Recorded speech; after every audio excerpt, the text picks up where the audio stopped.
I promised a follow-up on the situation that happened. Actually, it happened on 787, but it was interesting when they were putting me into the ambulance. I remember looking at the clock and it said 8-8. So Lionsgate portal, which is really an intense energy. And I'm a Leo, so who knows? Anyway, I was in an accident. Car rolled 3 times. It was traumatizing. It happened so quickly. In Tampa, I was working and unfamiliar with the area. I was, working with a GPS. And this is part of the story that I need to tell you. Don't let that freaking GPS be your brain. Think for yourself. Because after going to the hospital and speaking to a nurse that worked there, she says, the GPS is under the bridge. And it does in Orlando too. But the GPS signal gets lost and it keeps looping you. Like if you're going north, it sends you on the south ramp. Whatever. Just to make things interesting, right? Besides the thousands of people that live in Tampa. It's pretty crazy. It's pretty congested. It's not as hospitable as it is here in Orlando. My niece lived there. Both my nieces lived there for a while, and I know my one niece totaled several cars, 2 or 3 maybe. It just seems like there's a very aggressive nature, or a very, I would say that's a good word, aggressive. Anyway, I'm responsible for my behavior, but it was just, I'm traumatized, certainly. Your whole body, I know in the wild the animals do the shake-off thing and just let it go, whatever, but we sort of store it in our head, and I think it's something I need to work out of my body, for sure. I don't know if any of you have been in an accident, but it is not fun. And then, of course you get your legs cut off, not literally, but without having a car. I've had a car since I was 16. And right now I don't.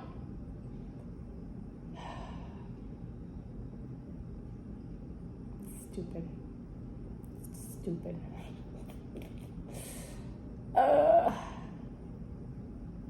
And the EMTs were not helpful. I know that they deal with that stuff all the time, so they're very desensitized, but here you're in shock, and really what you want to do is be, sat down and give it a minute to regain your composure and maybe have a little bit of water or something. And they're just, firing questions away at you and want answers and want this and want that. And I'm like, oh gosh, can you give me a minute? And then we're standing in the middle of the section where everything had sort of accumulated because there were 3 cars involved.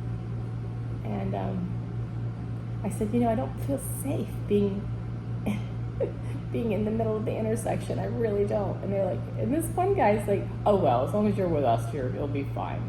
And I'm thinking, okay, so a car comes at us 45 miles per hour. What are you going to do to protect me? Where did that statement come from? Like, it was just, it was arrogant to me. It sounded arrogant. Like, there's no way he could have protected me. And I felt very vulnerable, so it took a long time, it seemed, for them to come and rescue, and the big sirens, and shit. Don't do that. But like I said, don't let the GPS think for you. Think with your own mind. If you're going north, then you need to look at the signs that's going to take you north. Just because the freaking GPS, but this is how addictive we become to electronics, is that, they're gods, right? The TV, whatever you hear on the TV, it's absolute, or the GPS knows where it's going. No, it doesn't. You do. So I was disoriented when it happened and a little flustered. We had been working, and it was weird on the set too because they had us drive to all these locations, which I've never experienced before. Usually when you work, it's the opposite. They'll put you up in a hotel, they'll drive you back and forth to the sites, they have golf carts, things like that. This was just not, obviously not worth it. But in retrospect, I'm sure there's a lesson here someplace that eventually I'll sift through the rubble, literally, and figure it out. And then there's a bunch of stuff in my car. I had just gone to this wonderful herbalist, like a tea apothecary, actually, I'd call it. And this woman looked at my tongue and she made up me this beautiful blend of teas and spices and herbal whatever for me to drink for my health. That's in the car. And then I was wearing my crew sunglasses. Catherine and I got them in Winter Park. And, you know, I don't usually pay that much for sunglasses, you know. But they're somewhere in the car. Who knows? I probably won't have access or see them again. But stuff. It is just stuff, truly. And I'm happy that I'm okay. But it's just annoying, you know. Like, I have $20 sunglasses that I could have been wearing. And I would have been no problem. Get rid of those. I'm sounding superficial, I know. And I know you got to be happy that you're okay, but I'm not really okay. I'm pretty traumatized.